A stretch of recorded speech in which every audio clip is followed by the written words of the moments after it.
Hello and welcome back to the SunDevilSource 2-minute drill. I'm Ethan Tuttle, joined alongside Chris Cartman.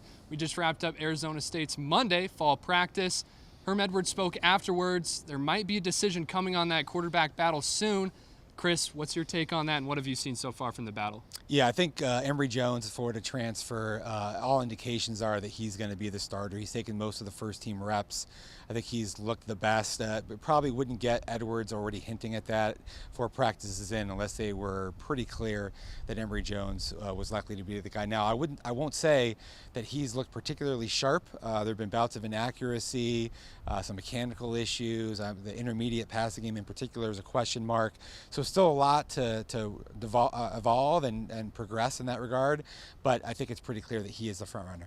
And of course, somebody has to be able to catch these balls that the quarterback's throwing.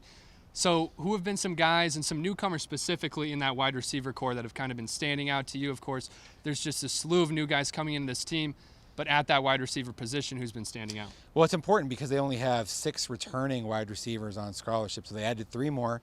Everybody knows about Cam Johnson from Vanderbilt. He's got more catches and yards than anybody else on the team in his career. But the guy that's really kind of impressed me to this point is Charles Hall IV.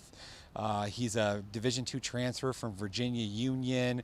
It's well put together, but also has some of the best speed. And then they have Zeke Freeman, who's a junior college addition. I think between those 3 guys, they're going to have to get 1 or 2 of them to have a pretty big impact with the returning group that they have that really hasn't established themselves from a statistical standpoint to this point. Of course, some of the offensive newcomers we just spoke about. Let's switch the side of the ball to the defensive side.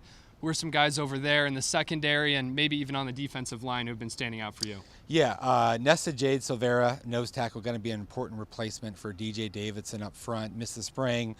Physical guy, loud. His presence is very much front and center when you show up at practice. And then in the secondary, it's largely rebuilt on the back end, right? So Ro Torrance, an Auburn transfer. I think he's a big guy, 6'3", 210 pounds, has a chance to earn a starting nod opposite to Marcus Davis. At safety, I think you have Corey Bethley transferring from Hawaii, where he was maybe the best player on their defense, and Chris Edmonds was a starter at Samford.